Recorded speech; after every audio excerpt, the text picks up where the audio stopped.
kelas 11 B2 akan membawakan sebuah cerita tentang Partai Nasional Indonesia atau disebut dengan PNI.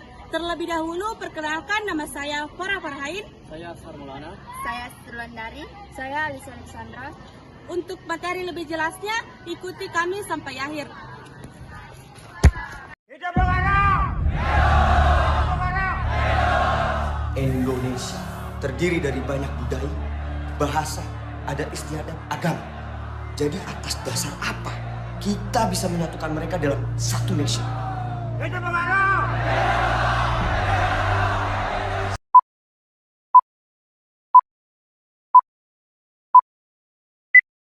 PNI, Partai Nasional Indonesia. Partai ini adalah salah satu organisasi tertua yang ada di Indonesia dan memiliki peran penting dalam sejarah kemerdekaan Indonesia. Organisasi ini didirikan pada tanggal 4 Juli 1927 di Bandung oleh tokoh-tokohnya yaitu Insinyur Soekarno, Iskak, Budiarto, Cipto Mangunkusumo, Tilar, Soejadi, dan Sunario. Dalam pengurus ini, Insinyur Soekarno ditunjuk sebagai ketuanya, Iskak sebagai sekretaris satu bendahara, dan Dr. Samsi sebagai komisaris. Dalam perekrutan anggota PNI, mantan anggota PKI tidak diperkenankan menjadi anggotanya. Sejalan dengan kebijakan pemerintah kolonial yang cenderung reaksioner dan tumbuhnya gagasan nasionalisme modern yang ada di Indonesia. PNI telah memberi jalan ke arah terbentuknya suatu gerakan yang bercorak nasional murni dan bersifat radikal. Pokok pemikiran salah seorang pendiri PNI yaitu Insinyur Soekarno mengenai pergerakan nasional tertuang dalam suatu karangan yang berjudul Nasionalisme, Islamisme, dan Marxisme.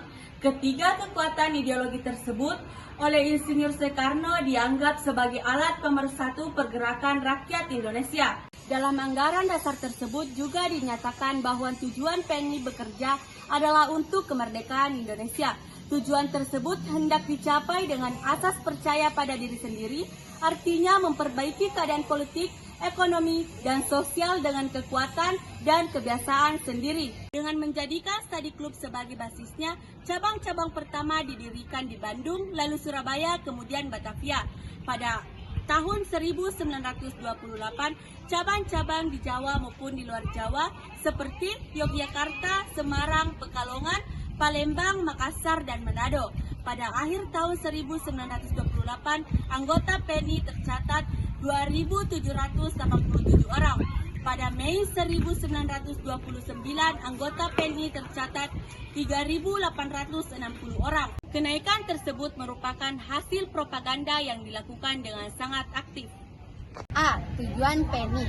Ada dua macam cara yang dilakukan oleh PNI untuk memperkuat diri dan mempengaruhinya di dalam masyarakat, yaitu ke dalam mengadakan usaha-usaha terhadap dan untuk lingkungannya sendiri, yaitu mengadakan kursus dan mendirikan sekolah. Keluar, memperkuat opini publik terhadap tujuan PNI, antara lain melakukan rapat umum dan menerbitkan surat kabar Banten Periangan di Bandung dan Persatuan Indonesia di Batavia. Kegiatan PNI yang dengan cepat dapat menarik massa itu sangat mencemaskan pemerintah kolonial Belanda. Gubernur Jenderal yang berkuasa pada waktu itu dalam pembukaan sidang Volksraad pada tanggal 15 Mei 1928 mengharapkan kesadaran rakyat terhadap nasionalisme yang ekstrim. Walaupun ada peringatan halus, namun cabang-cabang PNI malah bermunculan di wilayah Indonesia.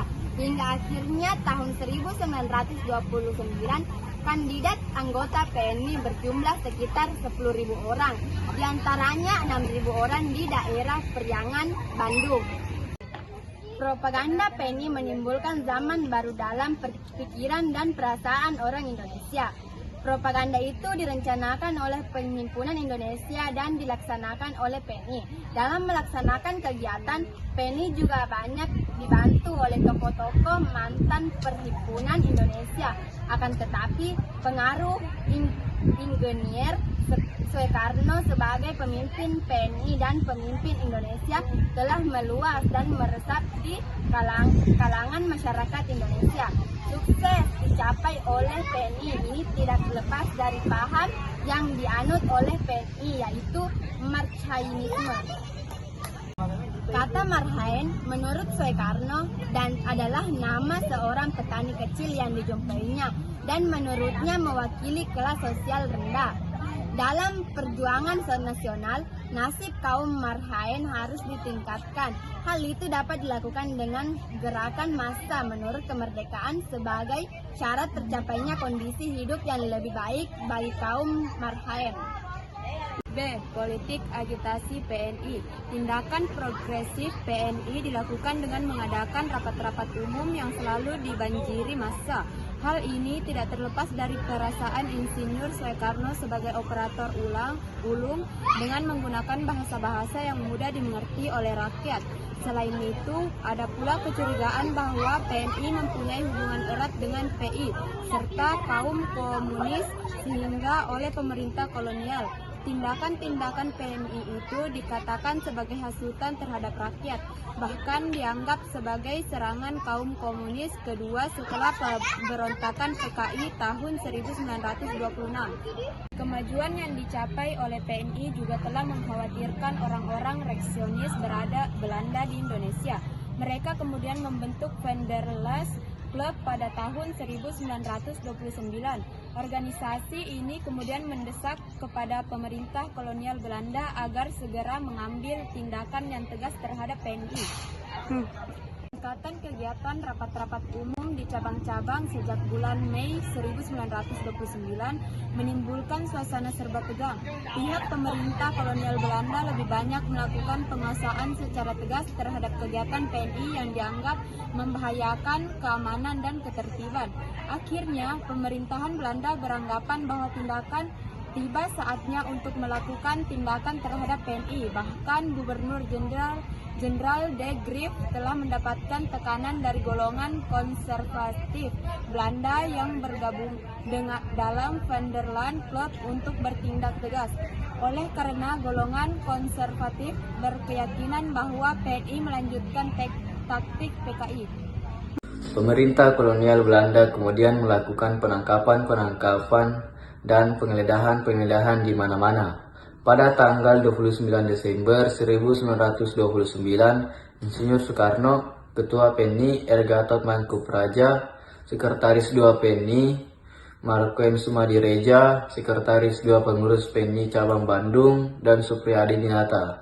Anggota PNI Cabang Bandung ditangkap oleh polisi Yogyakarta. Selain itu di Batavia dilakukan penggeledahan dan penangkapan di Bandung 41, di Cirebon 24, di Pekalongan 42, di Sukabumi dan Cianjur 31, di Surakarta 11, di Medan 25, dan di tempat-tempat lain Indonesia yang jumlahnya semuanya lebih dari 400 penangkapan.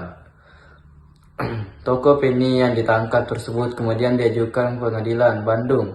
Sidang pengadilan itu dilakukan pada tanggal 18 Agustus 1930 sampai dengan 29 September 1930. Di dalam sidang tersebut, Insinyur Soekarno membacakan pidato pembelajarannya berjudul Indonesia Menggugat. Dalam pidato pembelaannya tersebut, Insinyur Soekarno menandaskan, kita telah jelas bahwa pergerakan nasional di Indonesia bukanlah bikinan kaum intelektual dan kaum komunis saja, tetapi merupakan reaksi umum yang wajar dari rakyat jajahan yang dalam batinnya telah merdeka.